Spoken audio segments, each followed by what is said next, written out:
Hello, প্রথমেই বলি ভিডিওটা বেশ কিছুদিন আগেকার ভিডিও, তোমাদের সঙ্গে শেয়ার করা হয়নি, তাই এখন শেয়ার করছি। ভিডিওটা ছিল আমার এক্সাম শেষ হওয়ার ঠিক পরের দিন। তো লাগছিল খুব বোরিং। তো আমি আর আমার বান্ধবী হুট করে প্ল্যান করে ফেললাম যে চল যাবো দীঘা। আমার বান্ধবীর এক্সাম কিছুদিন আগেই শেষ হয়ে গেছিলো, মানে আমারটা বাকি ছিল, আমারটা ওই দিনই শেষ হয়েছিল। যাই হোক, ওটা শেষ হতেই হুট করে বান্ধবী বললো চল, আর আমি বললাম ঠিক আছে চল। তো তারপর ধরে নিলাম ট্রেন। আর তোমরা কে কে আছো বলো তো, যে বাইরের খাবার খাও না কিন্তু ট্রেনে গেলে কোথাও ঘুরতে তখন মনে হয় ওটা ওটা খাই, আমিও ঠিক এই ক্যাটাগরির। যাই হোক, কথা বলতে বলতে পৌঁছে গেলাম দীঘা স্টেশনে। আর তোমরা তো জানো দীঘা স্টেশন থেকে জগন্নাথ মন্দিরটা মানে দেখা যায় আর কত সুন্দর লাগে। যাই হোক, তো এইটা হলো দীঘা স্টেশন। কে কে চেনো অবশ্যই, কে কে চেনো না সবাই চিনবে, স্বাভাবিক ব্যাপার। তো যাই হোক, তো এখন আমরা দীঘা স্টেশনে আছি।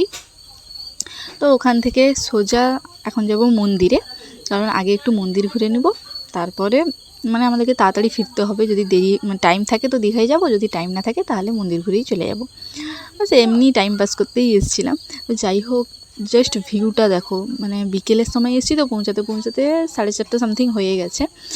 তবু ভিউটা জাস্ট দেখো কি দারুণ লাগছে, মানে আমার তো কিছু বলার নেই, জাস্ট ওয়াও। যাই হোক, ওখানে আমি কিছু ফটো ভিডিও এই সমস্ত কিছু তুলে নিচ্ছিলাম। তারপর মন্দির থেকে বেরিয়ে তো একটা পকোড়ি ভাজার দোকানে দাঁড়িয়ে গেছিলাম, মানে কলেজ থেকে গেছি, খিদে খিদেও পাচ্ছিলো, আর বিকেলের টাইম তো এটা ওটা খেতে ইচ্ছে করছিলো। তো ওটা খাওয়া কমপ্লিট করে এই যে দেখতে পাচ্ছ চিরুনিটা আমার হাতে, ওটা একটা দোকানে দেখতে পেয়েছিলাম তো কিনে নিয়েছি, কাঠের চিরুনি, চুল কম ওঠে আর কি ওই চিরুনিতে চিরুনি করলে।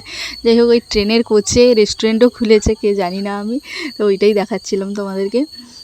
তো এখান থেকে বেরিয়ে সোজা চলে গেছি আবার দীঘা একটুখানি ঘোরার জন্য। তো এখানেও কিছু ফটো ভিডিও এই সমস্ত কিছু তুলে নিলাম। আর আমার বান্ধবী বলছে ভাই আমি ঘুরতে আসিনি, তোর ফটো আর ভিডিও তুলতে এসেছি। আমি বললাম হ্যাঁ তুই ঠিকই বলেছিস।